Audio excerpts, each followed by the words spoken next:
Yeah, I think if you've read the original material, then, I did a film once called, well, the original title was Air, Heir. And it was a true story about the Annenberg heir to the fortune, the magazine fortune. And the true story was he had his girlfriend, he overdosed her by accident. And they found him in the early morning hours sitting in his car, and the body had decomposed in his trunk. He was just at a loss.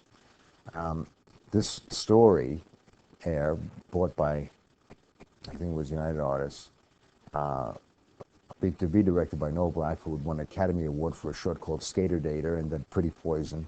And they hired Eric Siegel to write the screenplay. Now, Roger Simon, who wrote the book, perfectly willing and able to do this, but they hired Eric Siegel because, I guess it was Paramount, because he had just done Love Story. And he made it into a comedy. And what can I say? We didn't hear much about that movie, but that was an adaptation that didn't work because he didn't stay true to the material. And I think that there are adaptations which are actually better than, and really well done. And it's an opportunity to really take something and make it fly. I think if you find something really good and then you adapt it, it could be a great thing. I think it all depends on how you approach the material, and if, like what's his name, Jeffrey Kane just wrote the Constant Gardener. So you're taking a wonderful book, and that was a really good adaptation. I think if you don't try and take the limelight, if you've got something that's really workable, and just stay true to the story. You're a writer as well as an actor. How do you think your acting has informed your writing process? Have you noticed how that has affected it? Well, there are good points and bad points. The thing is that when you get a scene and all of a sudden you can see what you really would like to say.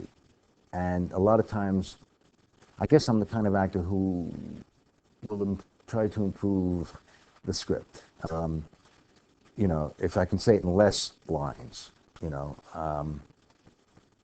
or say it better, or say it in a few words, or really take the best of it and make it work.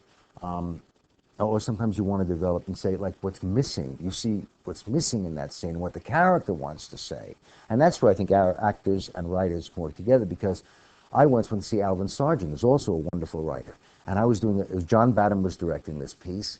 And it's just, I said, it's missing that moment where he sees it all. I mean, he's told it by his father. He's shown it by his girlfriend, but he doesn't get it until he gets it himself. And then he goes, ah. And I said, and he said, well, like, what are you trying to say? I said, okay, every day he comes in and he opens the fish store and he closes the fish store at the sunset, Every day he does the same thing, and it's like those birds on the beach. Right, the ones that are right at the water, and they go like this, and they go back, and they just keep going like up and back like that, and he goes, yeah, so I said, well, it's just there's this moment when he gets it, and then he sees the change in his life, and he goes to tell her he loves her, and so on. Okay. The next day, what I said to him about the birds, he wrote, he put it in there. Oh, and it's listening. And then you hear what it's what the character wants to say, what the writer's doing, and the actor, and you work together, and it comes up nice.